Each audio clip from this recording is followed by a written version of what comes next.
Huh? Doors only has 6.7 thousand players? That's only like 3 times as much as Pressure does. What is happening to this game? Is there content drought? Is there too much brain rot on Roblox? After playing the game in several different modes, I can now say that actually no, it's none of these, but it's something entirely different. It's weird that with each update, the player count constantly goes down, but why is this? Well, let's take a look into all the updates, or most of them, and see what is happening here. It all begins with the Hotel Plus update, which is actually the most popular out of all of these. This update added a bunch of cool stuff, including new lore and things for Jitterballs to make videos on, and it made the hotel a lot better place. However, there is one thing that is very controversial about this update, and that is the rooms. The rooms is the very first subfloor in the entire game, and consists of 1,000 doors. You have to go through all of them to get a cool achievement. That is the one problem with this update. However, they didn't make the rooms too overcomplicated, and it was just like fun to play if it just was like all the way to door 200 and like not all 1,000 doors, because that takes an hour or two. It's safe to say that this subfloor is better than nothing because it adds a bunch of lore and also is a kind of cool secret to find. Since I'm talking about only hotel updates by itself and not like modifiers and stuff like that, I'm gonna skip past the modifiers update, the back door, floor 2, and trick or treat. That leaves us with the content update. This update added a bunch of new hotel stuff and a bunch of new mine stuff as well. But did it add very necessary things? Unlike Floor 2 and the Hotel Plus update, this update only got 60,000 players because like it didn't add too much lore except the glitch fragments, but it did add a bunch of cool stuff. Unfortunately, there are still a bunch of things that they added or changed that are unnecessary inside this update. That including them nerfing the Sewer Seek Chase by way too much. The Sewer Seek Chase used to be the most crazy final 5 doors in the mines. The chase was super suspenseful and was cool leading up to the final boss, which is... I'm not going to spoil that. Despite the content update adding a bunch of cool new stuff, the Seek Chase is now way too easy. They moved it from the final 5 doors to random ones and left the final 5 completely empty, except for the entity spam, but it's just the greenhouse but worse. Surprisingly, this isn't the only unnecessary thing they added. They also made it so the first Mine Seek Chase is at door 42 guaranteed, for some reason. Why door 42? And then also, they added Sally. A very annoying creature that has a stupid achievement to get, which is crucifying her because she's so rare, but also so common that it's annoying. I mean, it does get some lore inside, but like, no, it's just, no. To summarize, the content update had a bunch of more unnecessary things inside it than the Hotel Plus update, which is probably why it got less players than it. About a few months after the content update, there was like 20,000 players indoors, which is a lot more compared to right now. But why is this still? Just why? Well, let's see the Great Outdoors update. It got 200,000 players, which is a lot more than the content update because it's a new subfloor, which is pretty awesome, but it's not going to stay that way, is it now? What could they have possibly added to the hotel, which is the most played floor indoors, that can make it so bad?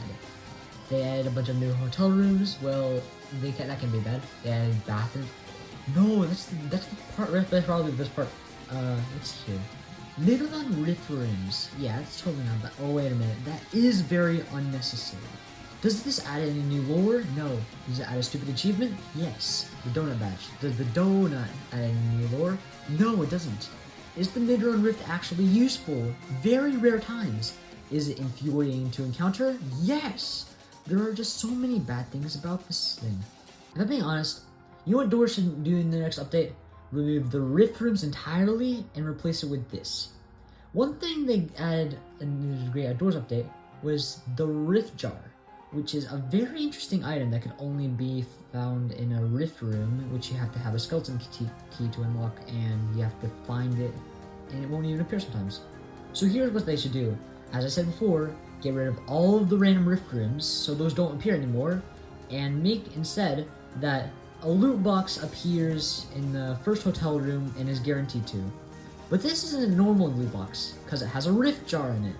No, not a tip jar, because that would be useless. A rift jar. In this way, they can the players can use this rift jar whenever they wanted.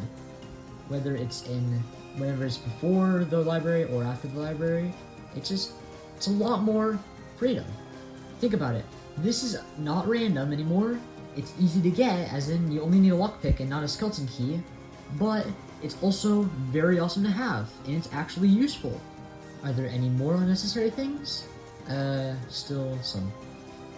You know the greenhouse, and at the end of it, on door 99, there's that beautiful room that gives so much relief that you could finally exit the greenhouse. Oh, it's so nice. But I have an idea. Let's just move it to the beginning also, and even though it's like has lights and like isn't relieving at all, like right at the courtyard.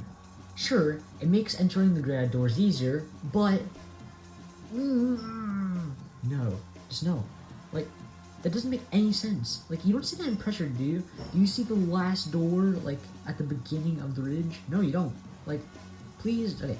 This is what the LSplash should do. They should just remove the guaranteed door 90 with the Great Outdoors entrance, and just have it only at door 99. It's very easy. Okay, I think I covered everything. Yeah, right? Yeah, I think I covered everything necessary. Okay. As for the takeover update and the new trick-or-treat update, yeah, I'm just not gonna talk about those, because, like, I don't want this video to be too long. Like, I spent so much long. This is already my longest video ever, so, yeah, I'm just gonna pause there. Okay, I have an experiment for you to do. Play the normal doors, Hotel, in its current state, and then after that, play Hotel Minus, which is when doors first released, and then compare the two. Which is better?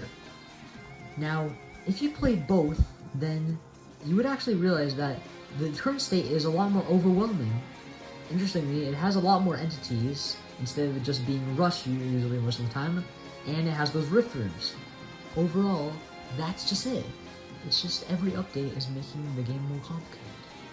Now, the question we've all been asking for, how can LSplash fix this?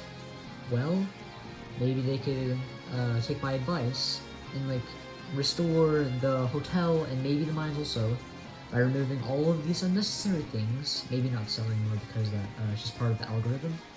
And if the takeover event only took a day to make, then they could probably do this in a day also, if I'm being honest.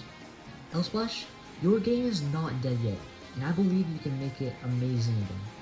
So just work very hard and try to make very good updates, not unnecessary ones, and then doors could probably reach the 100,000 players it once had.